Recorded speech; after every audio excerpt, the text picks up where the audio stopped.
Study IQ IAS, आपका selection हमारा mission. दोस्तों, अभी लाहौर, सियालकोट और रावलपिंडी से ऑपरेशन सिंदूर का धुआं छटा भी नहीं था कि पाकिस्तान के so called all weather friend, उनके सुख दुख के साथी चाइना ने अपना रंग दिखा दिया है। चाइनीज विदेश मंत्रालय ने रिसेंटली एक लिस्ट रिलीज की जिसके अंदर उन्होंने अरुणाचल प्रदेश के कुछ जगहों का नामकरण फिर से किया है अपने अनुसार, यानी कि they have gone ahead and renamed certain parts of Arunachal Pradesh, जिसका बहुत कड़ा प्रतिक्रिया आया है भारत के विदेश मंत्रालय से।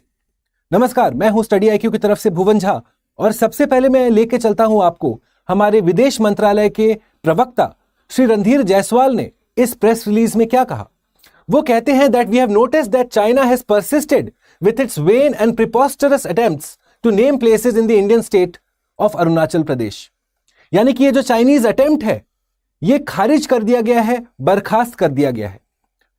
हमारे विदेश मंत्रालय के प्रवक्ता ये तक कहते हैं कि इसमें कोई शंका नहीं रहनी चाहिए कि अरुणाचल प्रदेश भारत का अभिन्न अंग था, है और रहेगा। इसके जवाबी प्रतिक्रिया में चाइनीज विदेश मंत्रालय एक इंटरव्यू, रॉयटर्स के साथ एक इंटरव्यू में कहते हैं कि अरुणाचल प्रदेश का नया नाम सो कॉल्ड जांगनान है और ये इनके सॉवरेन राइट्स के अंदर कवर्ड है। तो आखिरकार चाइना ऐसा दुस्साहस कैसे कर सकता है? किस तरीके से या किस बेसिस पे वो अरुणाचल प्रदेश के ऊपर क्लेम असर्ट कर रहा है? इसको समझने के लिए मैं आपको लेके चलता हूं 19th सेंचुरी के शुरुआत में, जहां पे वैश्विक स्तर पे हम देख रहे हैं कि एक ग्रेट गेम हो रहा है और वो भी दो मेजर पावर्स के बीच में। ये ग्रेट गेम क्या था? ब्रिटिश इंडिया, ग्रेट ब्रिटेन और रशिया एक दूसरे से कंपीट कर रहे थे अपना स्फेयर ऑफ इन्फ्लुएंस बढ़ाने के लिए। ज्यादातर अगर हम समझने की कोशिश करें तो सेंट्रल एशिया और तिब्बत के बीच। इसी दौरान हम देखते हैं कि चाइना में किंग डायनेस्टी गिरता है, ओवरथ्रो हो जाता है और उसके बाद ताकि ब्रिटिश इंडिया के नॉर्दर्न बॉर्डर्स वो सिक्योर कर सके, वो जाते हैं और साइन करते हैं शिमला कन्वेंशन, जो होता है साल 1914 में। इस कन्वेंशन में 3 भागीदार हैं। पहला ब्रिटिश इंडिया, दूसरा चाइना और तीसरा तिब्बत। इस कन्वेंशन के अंतर्गत तिब्बत को तोड़ा जाता है, आउटर चाइना, आउटर तिब्बत और इनर तिब्बत। पर समझने वाली बात यह है कि चाइना इस शिमला कन्वेंशन और उससे निकलने वाले मैकमहन लाइन, जो डिमार्केट करता है बाउंड्री चाइना और इंडिया के बीच में, स्टार्टिंग फ्रॉम भूटान के ईस्टर्न बॉर्डर से लेके इशू पास तक, ये जो पूरा रेड लाइन देख रहे हैं, इसके ऊपर था चाइनीज टेरिटरी, इसके नीचे था ब्रिटिश इंडियन टेरिटरी। पर चाइना इस शिमला कन्वेंशन और उससे निकलने वाले मैकमहन लाइन को खारिज कर देता है।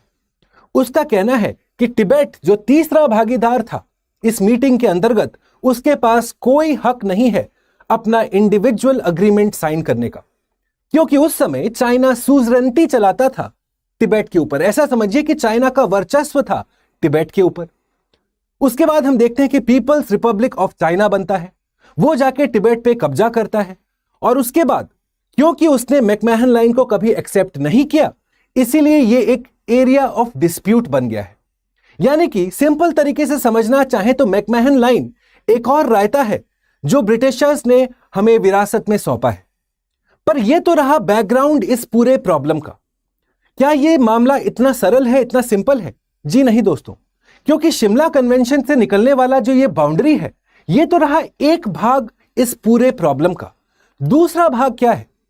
चाइना का यह कहना है कि हमारा जो अरुणाचल प्रदेश, जो भारत का अभिन्न अंग है, यह साउथ तिब्बत के नाम से कहा जाता है। अब यहां थोड़ा सा एक कॉन्सेप्ट समझिए कि एक डिफरेंस होता है दोस्तों एक कल्चरल एक्सटेंशन और एक पॉलिटिकल बाउंड्री के बीच में। कल्चरल एक्सटेंशन मतलब क्या कि तिब्बत में जिस तरीके की बुद्धिज्म प्रैक्टिस होती है, अरुणाचल प्रदेश में भी वही बुद्धिज्म प्रैक्टिस होता है। तो चाइना तिब्बतन हिस्टोरियंस के बुक को मिस इंटरप्रेट करके यह कहता है क्योंकि सेम तरीके का धर्म दोनों जगह पे फॉलो किया जाता है, तो यानी कि तिब्बतन हिस्ट्री के अनुसार अरुणाचल प्रदेश बना चाइना का हिस्सा। पर इसका बड़ा सिंपल सा काउंटर आर्ग्यूमेंट है कि अगर सिर्फ धर्म के आधार पे हम लोग बाउंड्री स्थापित कर रहे हैं, तो आज आप देखेंगे कि हिंदुइज्म विश्व के कोने कोने तक फैला हुआ है।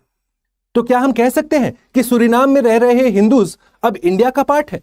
क्या हम कह सकते हैं कि इंडोनेशिया में रह रहे हिंदूज इंडिया का पार्ट है? जी नहीं। तो ये cultural extension versus political boundary, इस मिस इंटरप्रिटेशन को चाइना काफी भुनाता है। बहरहाल भारत ने इसके क्लेम्स को खारिज कर दिया है, पर यह पहला अटेम्प्ट नहीं था दोस्तों जब चाइना ने इस तरीके का दुस्साहस किया है। इसके पहले भी चाइना ने अरुणाचल प्रदेश के स्थानीय निवासी या फिर भारतीय आर्मी या पैरामिलिट्री फोर्सेस के जो भी ऑफिसर्स या जवान अरुणाचल प्रदेश में पोस्टेड रहते हैं, उनके लिए वो स्टेपल्ड वीजाज इशू करता है। देखिए, स्टेपल्ड वीजाज का अर्थ क्या हुआ कि वीजा आपको एक पेपर फॉर्म में मिल रहा है जो आप स्टेपल करेंगे। इसका कोई रेलेवेंस नहीं है, पर वो एक मैसेज देना चाह रहा है। चाइना ये कहना चाह रहा है कि आप ये ध्यान रखें कि अरुणाचल प्रदेश भारत का अंग नहीं है, चाइना का अंग है।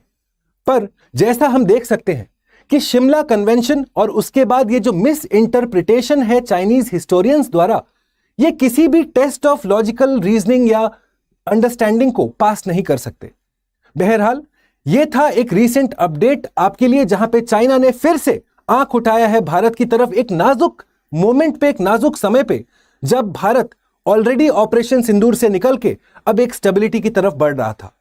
आप हमें नीचे कमेंट बॉक्स में बताइए आपके क्या ख्यालात हैं चाइना के इस स्टेप के रिगार्डिंग, और भारत को कैसे इस प्रॉब्लम, इस इशू के साथ जूझना चाहिए। आप में से जो सारे स्टूडेंट्स हमारे साथ जुड़ना चाहते हैं, स्पेशली फॉर सिविल सर्विसेज, मैं ज्योग्राफी ऑप्शनल का फैकल्टी हूं, साथ में ज्योग्राफी, एनवायरमेंट, डिजास्टर मैनेजमेंट, ये जनरल स्टडीज में भी पढ़ाता हूं। ये सारे टॉपिक से related important articles, value added material आपको मिल जाएगा इस टेलीग्राम चैनल पे जिसका नाम है भुवन स्टडी IQ। इस डिस्कशन से रिलेटेड आपके पास कोई भी डाउट हो, कोई भी फीडबैक हो, तो या तो नीचे आप हमें कमेंट बॉक्स में बताएंगे या जुड़िए सीधे मेरे साथ मेरे इंस्टाग्राम हैंडल पे जिसका नाम है Bhuvan study IQ। Study IQ IAS, आपका सिलेक्शन हमारा मिशन।